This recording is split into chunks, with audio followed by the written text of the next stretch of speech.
Hi everyone, welcome to the Value. So today we're looking into Rocket Lab. This company is basically second none other than to SpaceX itself. Why? Because you take out SpaceX, these guys do something like 60% of the world's launches, which is a pretty incredible number when you think about it. So why are these guys sitting so under the radar, whereas SpaceX is so well known?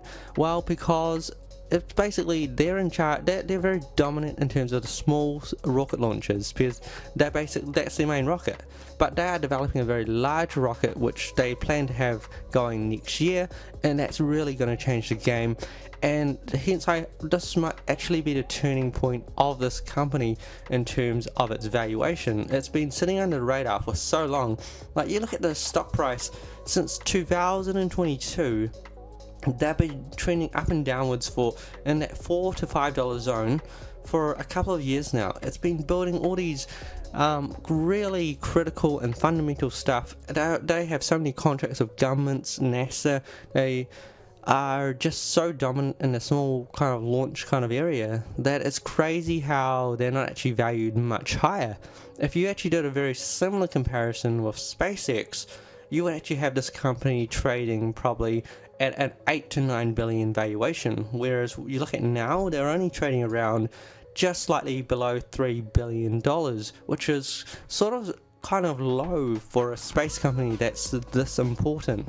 And why do I mention it now? Well, space is very trending now, and there's a chance that this company is starting to be recognized for what it's doing. Like, of course, it's also a critical moment because this is also at a critical time where their revenues are actually growing at a very fast pace, and all things are really aligning together. So you might know that AST Space Mobile went up over 50%, and I just did a video on this company, and basically this company is valued at $8.5 billion, and they're not even commercial.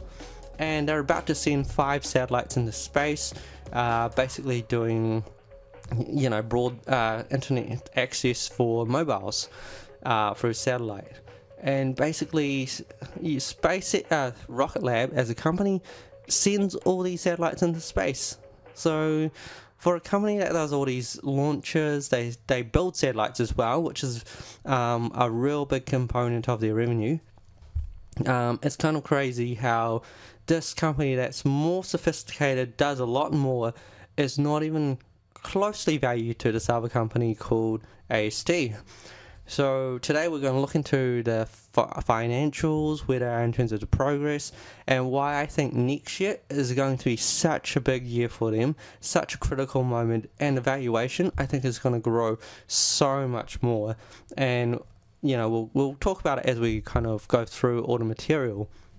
So in terms of Rocket Lab itself, it is firstly, as we talked about, this company is doing rockets, and they know themselves that the real money is in the data and the services. So you think about SpaceX, and you think about Starlink. Starlink is really where the real money is for SpaceX. And that's kind of where they're wanting to go as the end goal. But for them right now, it's not the right time. And when it's the right time is when they have their big spaceship. First goal was to build rockets, because if you don't build rockets, you don't have the access to space. So for them, it's very important to have a rocket to be able to send satellites into space. After that, they acquired companies to build satellites, and then basically, for a lot of customers, they build a lot of satellites and also sell a lot of components to other companies. And that's also quite a big critical component of their revenue. And then after that, they want to go into space data and services, which is where I think the real money is. So firstly, they're going to be so dominant in this area, in all 3 areas to be exact. They're literally going to be a mini SpaceX, and basically, and in a way, they want to be competitors to SpaceX, which is also the crazy part. And they could potentially be quite successful in terms of being a competitor to SpaceX. So do not write them off in terms of that.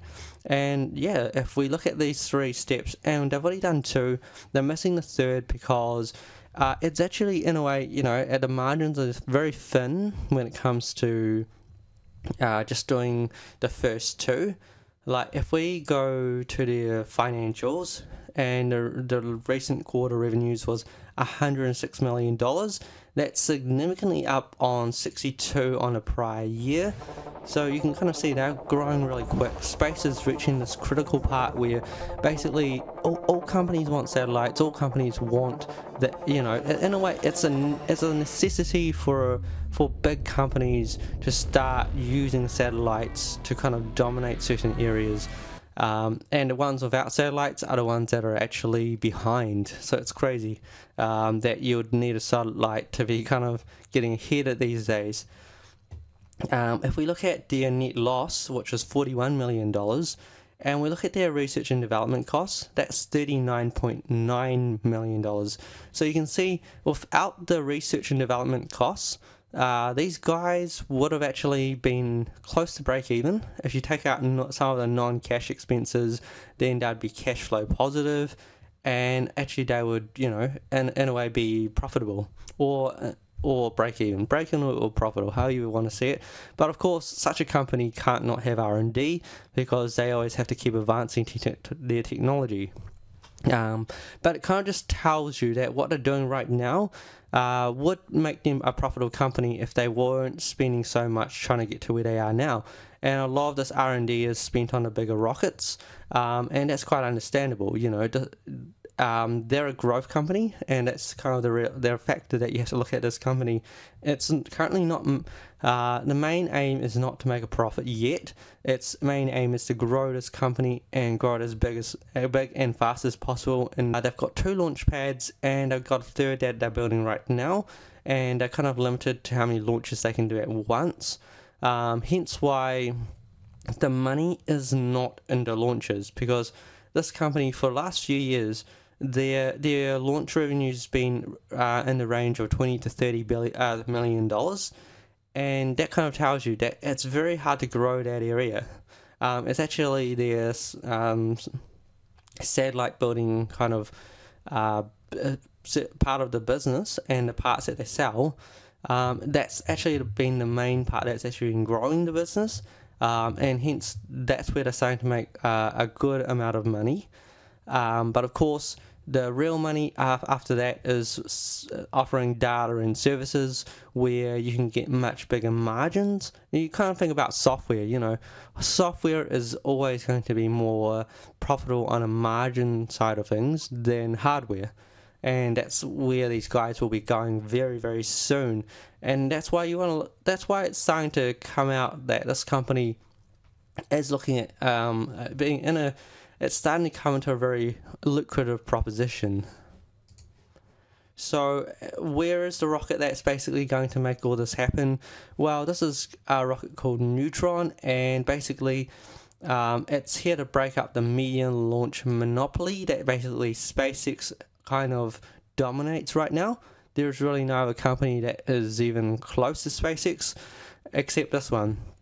And I think this company that is potentially next year able to compete with SpaceX and only worth $3 billion, that's how crazy the valuation is. That's how low, in a sense, this valuation is. And you can see that AST Space Mobile, even though the two companies aren't too much linked, it's really starting to bring up the trend. Everyone's starting to look at space and going, whoa, this company's going up quick. So is space back again? Is space starting to be profitable? Is space important again? And in a way, yes, it's reaching a critical point where these companies are starting to make a lot of money, and where there's money, that's where people are going to go, right? Right, so in terms of demand, they foresee that there's possibly going to be a need for 10,000 satellite launches by 2030. So you can imagine that. That's a lot of satellites that are needing to go up there. And a company that, if you took out SpaceX, that they did about 60% of launches, you can do the number yourself, how dominant these guys are, and also how limited they are because of how many launch sites they have. And that's the thing. These guys, they're only servicing this area and have limited and if you're going to be limited and making small margin, you might as well try to improve what you do, start sending bigger rockets, start earning bigger margins, and also start offering your own data and kind of like services. And these guys are hitting a really critical point that within a year or even 2 years, that basically they will be offering very important services, and they'll be competing with SpaceX, which will be a very, very interesting kind of race. And you might start hearing their name a lot more. Like you could be hearing their name a lot right now, but you'd have to be quite interested in space. But I guarantee you, most ordinary people will not have heard of Rocket Lab. All right. So in terms of development status, you can see that all the parts are starting to come together. So to kind of like talk about how close these guys were in terms of getting things together, they had actually targeted the end of this year to get everything all done and getting this up into the air. So there's actually been a few delays, and it's actually been delayed to the middle of next year. So in a way, you can kind of go that these guys were actually very close, that you think that they could aim for the end of this year. Of course, things don't actually happen as they are when you plan the time frame at the start. But the fact that it's only taking them till middle of next year, potentially there might be some delays. There's still a lot to do between now and then, but you can kind of see the parts of this are coming together, and things will come together in time. They've done a really critical part of testing the engine, getting it built first, and then now testing. And then they have to build a lot more engines as well. And then basically put it all together, and next year they're ready for testing. But the thing is, before they've even tested this, before they've sent it into space, the stock price is going to be flying. Hence why now is actually a very critical point, because we're in August, and potentially these guys could be testing this in June, and it will be quite interesting. Like there'll be a lot of people looking at this. The 3 billion valuation, I guarantee you, will be much, much higher.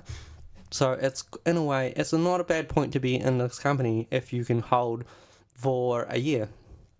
Some of you guys might want to hold for a year, some of you might not. But I think it's at a point where the valuation is so cheap, but you just have to give it time to build up. And in a way, it could be recognized a lot earlier because of a company called AST Space Mobile, because it's really brought the attention to this area, and all of a sudden, a rising tide lifts all boats. So yeah, like things are looking really, really good. And they've just recently built this automated composite production, which apparently saves 150,000 hours per vehicle. So in a way, you've got this. They're building all this tech that it's going to make when the other competition apart from SpaceX tries to catch up, they're so far ahead. Like SpaceX is already so far ahead, and these guys are basically the second company behind them.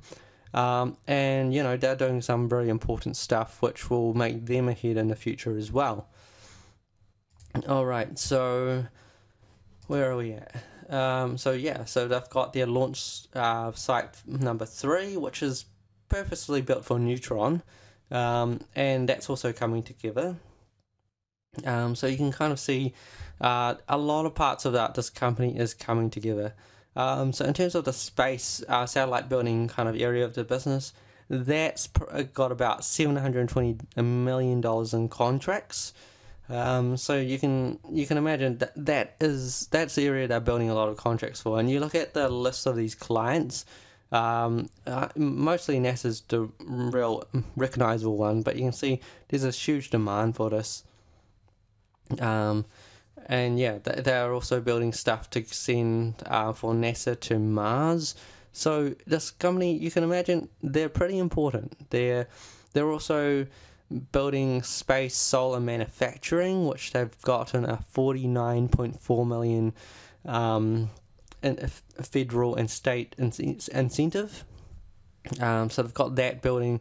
There's a lot of things building for this company. They've built the foundation, and then as they keep building, the value starts to get recognized in a big way. So this is one of those big hidden gem companies that you're not going to see. You're not going. The value's never recognized at the start because of the complexity of the things they do. But the minute it's recognized, it goes up literally like a rocket, which you can kind of imagine. It's kind of like Tesla. Tesla was a company building up for a long, long time, and then all of a sudden the valuation just skyrocketed, and you kind of wonder, how do these multiples for these companies go up so quickly? That's because they've been sitting under the radar, because they weren't making money, because they were building stuff that was very technical for a very, very long time, and all of a sudden all things click, they start making a lot of money, and the whole market wants to stop. And basically you have a kind of in a way, a special opportunity that you're buying into a company that's potentially doing about 400 million in revenue, which is pretty good when it comes to space kind of companies. And potentially these guys will be heading to $1 billion in revenue within the next few years. And basically they're going to be competing with SpaceX, and the valuation's just going to go up in an insane way, because this is the chance to invest in a company that is very advanced technologically, but that the revenue in a sense hasn't caught up with where the valuation should be. And sometimes the market is a bit slow in recognizing this, but once it's recognized, then the market starts getting ahead of itself and predicting where this company will be in the next few years, and that's where the valuation starts going. So it's, in a way, you have a good opportunity if you know about this company, and also if you have the patience. The patience is very critical when it comes to these companies. As you can see by the stock price, imagine buying this in 2022, waiting to now without seeing the stock price really move. That's kind of a crazy thing when it comes to investing. And then all of a sudden it's moving now. So the last time it was at a fairly good price was 2023, back in July, when it was about $7.80. So if we see the stock price past this point, or past $8, you basically it's done better than what it would have had done in the last 2.5 years. So yeah, like, it's a good moment for this company, and it has AST Space Mobile to thank for it, of course, because there's always a company that kind of leads the race, or a trend or a factor, and then people start recognizing the companies in that space. Alright, I think I've spoken long enough about this company. If you've got any questions or comments, post below. But yeah, definitely have researched this company. Do more than just listen to what I have to say. Definitely research the company. It's got so many good things behind it. It'd be a waste to not, just even out of interest, because it's such an important company to space. If you like space, this is a perfect company to look into. Alright, good luck investing, everyone.